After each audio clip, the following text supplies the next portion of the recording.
반갑습니다. 오늘 주님께서 우리에게 주신 말씀은 요한일서 3장 17절에서 20절의 말씀입니다. 제가 읽어드릴게요. 주님의 말씀을 들으십시오. 누가 이 세상에 재물을 가지고 형제의 궁핍함을 보고도 도와줄 마음을 닫으면 하나님의 사랑이 어찌 그 속에 거하겠느냐. 자녀들아, 우리가 말과 혀로만 사랑하지 말고 행함과 진실함으로 하자. 이로써 우리가 진리에 속한 줄을 알고 또 우리의 마음을 주 앞에서 굳세게 하리니 이는 우리의 마음이 혹 우리를 책망할 일이 있어도 하나님은 우리 마음보다 크시고 모든 것을 아시기 때문이라. 아멘.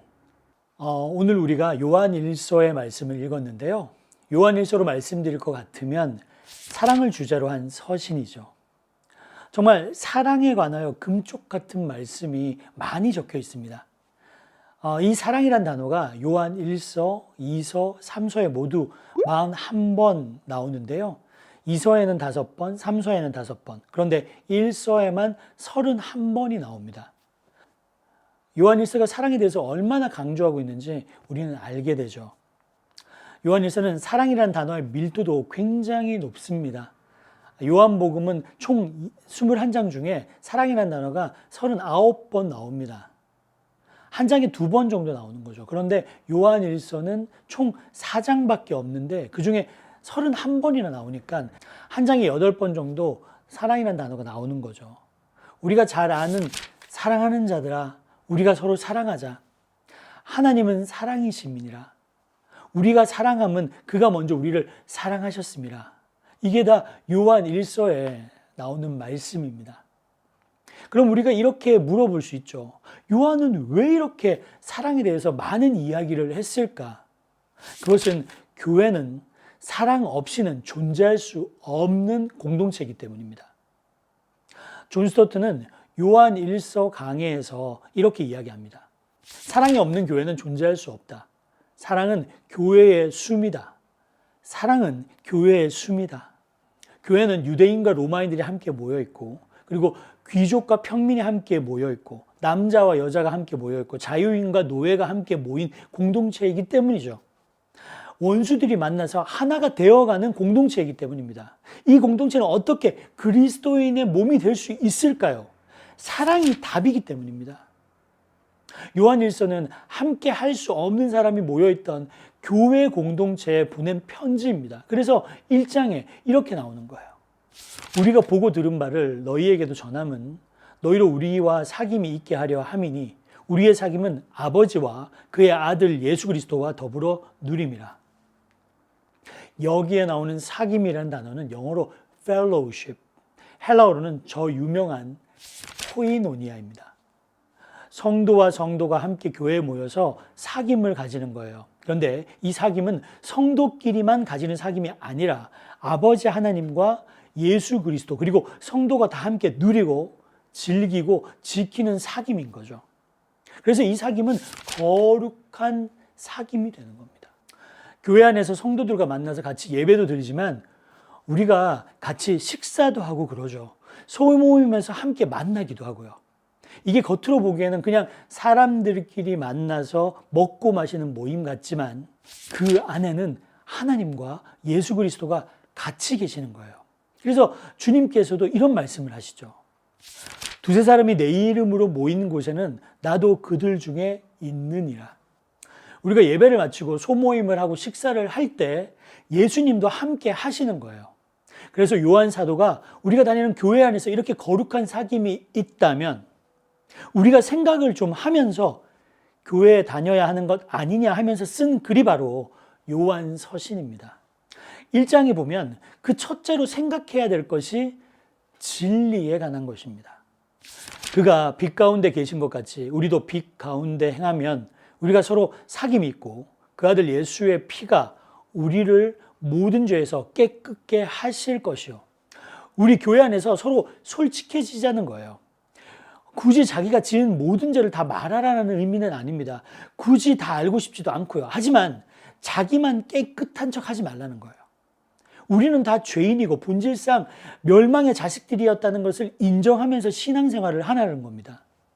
은혜로 구원받은 주제에 우리가 누구를 비난하고 그럴 처지도 아니거니와 그건 우리와 우리 스스로를 속이는 행위라는 거죠. 두 번째 생각해야 될 것이 하나님의 말씀에 순종하는 것입니다. 우리가 다 죽을 죄인이었는데 주님의 사랑과 은혜로 구원을 받았잖아요. 그럼 어떻게 살아야 할까요? 요한 1서 2장 6절은 이렇게 얘기합니다. 그의 안에 산다고 하는 자는 그가 행하시는 대로 자기도 행할지니라. 그럼 그리스도가 뭘 가장 하고 싶어 할까요? 바로 사랑입니다. 세상을 사랑하는 것이 아니라 진리를 사랑하고 하나님을 사랑하고 형제 자매를 사랑하는 것이죠. 그가 행하시는 대로 우리도 행해야 한다면 그가 사랑하시는 것처럼 우리도 사랑해야 한다는 것이죠. 그래서 이런 말씀이 나오는 거예요. 우리는 서로 사랑할지니 이는 너희가 처음부터 들은 소식이라. 그런데 요한이 그리스도의 공동체에 아주 흥미로운 도전을 합니다. 교회의 성도인 것 같지만 사실은 하나님의 자녀가 아닌 사람들이 있을 수 있다는 거예요. 예수님의 말씀대로라면 교회는 곡식이 자라고 있지만 그 가운데는 마귀가 뿌려놓은 가라지도 섞여 있는 겁니다. 그걸 어떻게 아느냐? 요한은 이렇게 얘기합니다. 그러므로 하나님의 자녀들과 마귀의 자녀들이 드러나나니 무릇 의를 행하지 아니하는 자나 또는 그 형제를 사랑하지 아니하는 자는 하나님께 속하지 아니하니라. 저는 여러분이 다 하나님의 자녀라고 믿어요. 그런데 가끔 아주 좀 수상해 보이는 사람들이 있기는 합니다. 왜냐하면 형제를 사랑하지 않는 거예요. 그래도 저는 이렇게 생각하죠. 아직 성숙하지 못해서 그런 걸 거야. 아직 봉사 중이라서 그런 걸 거야. 아직 자신의 죄를 몰라서 그런 걸 거야. 아직 은혜를 못 받아서 그런 걸 거야. 아직 믿음이 약해서 그런 걸 거야. 그러면서도 혹시 가라지이기 때문에 사랑하지 못하는 것은 아닐까라는 의심이 들 때가 있죠. 마틴 로이드 존스는 요한 1서 강해에서 이렇게 이야기합니다. 사랑은 신자의 본질적인 증거입니다. 사랑하지 않는 자는 그리스도인이 아닙니다. 여러분은 여러분이 하나님의 자녀라는 것을 믿으시죠? 그런데 오늘 말씀을 듣고 보니 좀 확인이 필요할 것 같다고 하시는 분들은 여러분이 교회의 성도와 이웃을 사랑하고 있는지 점검해 보시기 바랍니다. 특히 오늘 말씀을 보면 이렇게 되어 있습니다. 자녀들아, 우리가 말과 혀로만 사랑하지 말고 행함과 진실함으로 하자. 만약 예수님이 우리를 말과 혀로만 사랑하셨다면 지금 우리는 어떻게 되었을까요? 여러분, 우리는 예수님이 우리를 사랑하신 것처럼 우리도 행함과 진실함으로 서로를 사랑할 수 있기를 바랍니다. 우리가 살아가는 이 시대는 사랑을 잃어가는 시대입니다. 사랑이 식어지고 사랑이 깨어지는 시대를 우리가 살고 있는 거죠. 거짓된 사랑이 판치기도 하고 사랑은 둘째치고 다른 사람의 삶에 관심을 가지지 않는 시대죠. 그렇다면 사람들은 어디서 행함과 진실함으로 하는 사랑을 배울 수 있을까요? 바로 교회입니다. 헨리 나우에는 Life of the Beloved라는 책에서 이렇게 이야기합니다. 사랑은 마음의 움직임이며 마음에서 마음으로의 여행입니다.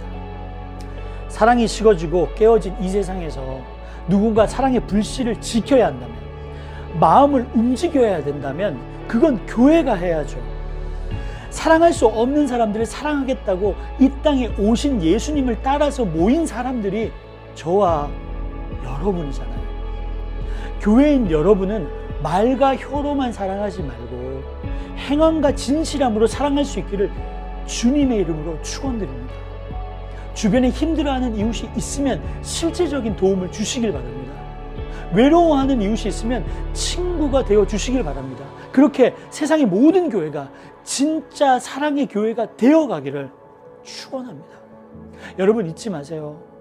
하나님은 우리와 함께 하시며 우리가 행함과 진실함으로 사랑할 때 우리 안에서 그분의 사랑이 드러날 것입니다.